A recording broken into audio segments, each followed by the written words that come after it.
Welcome to Let the Quran Speak. Now we answer questions we received from you, our viewers. If you have a question, visit our website, QuranSpeaks.com. Dr. Shabir. Yes. The question is, what does "I seek refuge from Satan" mean?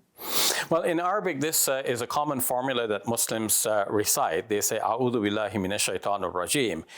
Most often, we recite that at the start of reciting the Quran. It's not part of the Quran itself, although the Quran tells us within it, when you recite the Quran, "Fasta'idh billahi minash shaitanir rajim," seek the refuge of God from Satan, the rejected one.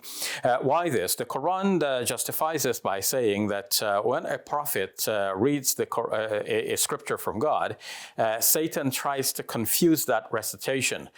So it can happen to the believer as well. We are there devoted to God reading his scripture, but Satan could come and influence our minds away from the scripture, or cause us to get a corrupted understanding of the scripture or something of this nature.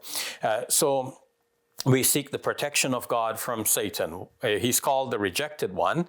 Why so? Because in the creation story, it is shown in the Quran that the one who would now become the Satan, which means something like adversary in the Hebrew, it was actually a beloved servant of God, but he rejected God's instruction to show obeisance to Adam. He said, "You created me from fire and him from clay, so I'm superior." He showed pride rather than accepting God's command. And so he was rejected. And the way of saying he is rejected is to say that he is stoned.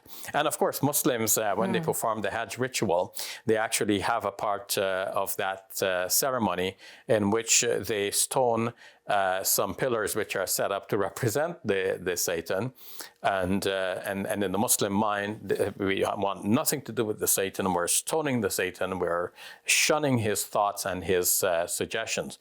So that too is the idea of saying "A'udhu billahi minash shaitanir rajim," recited at the beginning of reciting the Quran, but also when one feels, especially, that one is being subjected to devilish temptation. Thank you for that, Dr. Shabir. I appreciate your thoughts. You're welcome.